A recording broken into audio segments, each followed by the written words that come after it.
আসসালামু আলাইকুম বন্ধুরা, যারা ইপসন L3110 3210 এই সিরিজের প্রিন্টার গুলো ব্যবহার করে তারা কিন্তু জানে যে এই প্রিন্টার গুলোতে এই ধরনের ছোট পেপারে ছবি প্রিন্ট করা যায় না। কারণ এইসব প্রিন্টারের যে রোলার দেওয়া থাকে পেপার রাখার জন্য, সেই রোলারটা যখন ছোট করা হয় বা সাইডে চাপানো হয় তখন কিন্তু সেটা সাইডে না চেপে বরং দুই সাইড থেকে ছোট হয়ে মাঝখানে চলে আসে। আর সেক্ষেত্রে ছোট কোনো পেপার সাইডে দিতে গেলে দেওয়া যায় না এবং পেপার গুলোতে প্রিন্ট করা যায় না। তো এটা নিয়ে অনেকেই কিন্তু একটা ভোগান্তির শিকার হচ্ছে। তো আজকে সেই কারণেই মূলত ভিডিওটা তৈরি করা। আজকের ভিডিওতে আমি দেখাবো যে একদম এক কপি ছবি প্রিন্ট হবে এরকম কাগজও কিভাবে ইপসন L3110 3210 সিরিজের প্রিন্টার গুলাতে আপনি প্রিন্ট করবেন, সেটা প্রপারলি প্রিন্ট হবে, কালার টালার সবকিছুই ঠিকঠাক আসবে। জাস্ট প্রসেসটা একটু ফলো করবেন। আমি যে সিস্টেমটা দেখাবো এই সিস্টেমটা আপনি অ্যাপ্লাই করলে কিন্তু আজীবন আপনি এভাবেই কিন্তু এক কপি ছবি প্রিন্ট করতে পারবেন।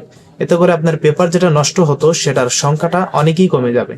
তো চলুন কাজগুলো কিভাবে করবেন দেখিয়ে দিচ্ছি।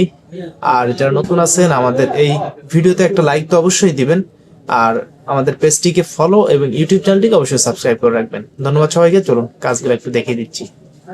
তো বন্ধুরা, আমরা আজকে এক কপি ছবি এটাই প্রিন্ট করে দেখাবো পেজে। তো সিস্টেমটা দেখেন, প্রথমে Ctrl+N দিয়ে আমি নতুন একটি A4 সাইজের পেপার নিয়ে নিচ্ছি। তো পেপারটা নিয়ে নিলাম। নেওয়ার পরে পেপারের মাঝখানে ক্লিক থাকা অবস্থায় কিবোর্ড থেকে Ctrl+A বাটনে একবার চাপ দিবেন। ফুল পেপারটা কিন্তু সিলেকশন হবে।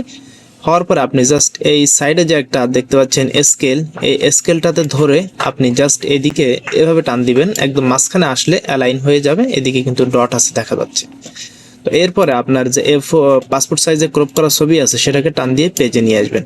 আর যেহেতু আমি জাস্ট এক কপি ছবি প্রিন্ট করব, তাই এই এক কপি ছবিটাকে আমি ধরবো। তো Ctrl+D দিয়ে ব্যাকগ্রাউন্ডটাকে ডিসিলেক্ট করে দিলাম এবং ছবিটাকে সিলেক্ট করে নিয়ে এই ছবিটাকেও সেম মাঝ বরাবর আমি এখানেই জাস্ট বসিয়ে দিব।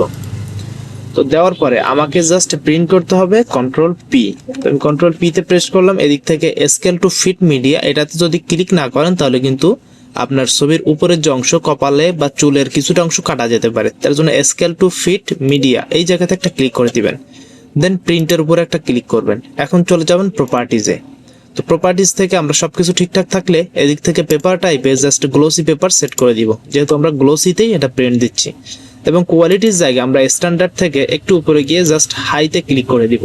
এখন আমরা ওকে বাটনে ক্লিক করব। দেন এখন ওকে করলে আমাদের ছবিটা প্রিন্ট হতে শুরু করবে। তো চলুন তার আগে আমাদের ছবিটা যে সিস্টেমে প্রিন্ট হবে সেটাকে একটু প্রিন্টারটাতে রেডি করে নিই।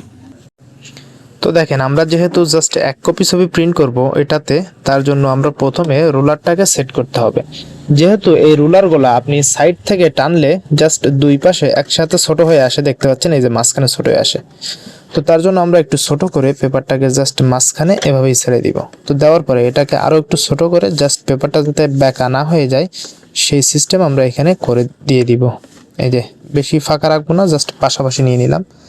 তো নেওয়ার পরে এখন জাস্ট আমরা কম্পিউটার থেকে কিবোর্ড কমান্ডসের মাধ্যমে আমরা প্রিন্টটা রেডি করছি। এখন দেখবো যে আমাদের পেপারটা টানে কিনা। এখন কিন্তু আমাদের পেপারটা টানলো এবং আমরা জাস্ট একটু ওয়েট করব এদিক থেকে প্রিন্ট হয়ে বের হওয়া পর্যন্ত। এটা যদিও তেমনটা সময় লাগবে না, কারণ এটা যেহেতু একটা সিঙ্গেল ফটো।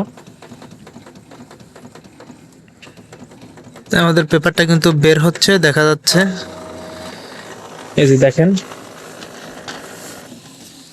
জাস্ট আমরা এক কপি ছবি প্রিন্ট করছি, তাও আবার সম্পূর্ণ একদম অরিজিনাল কোয়ালিটিতে। আর এটাতে কিন্তু কোনো ধরনের কোনো প্রবলেম হয়নি। তো আজকের ভিডিও এখানেই শেষ করছি। ধন্যবাদ সবাইকে।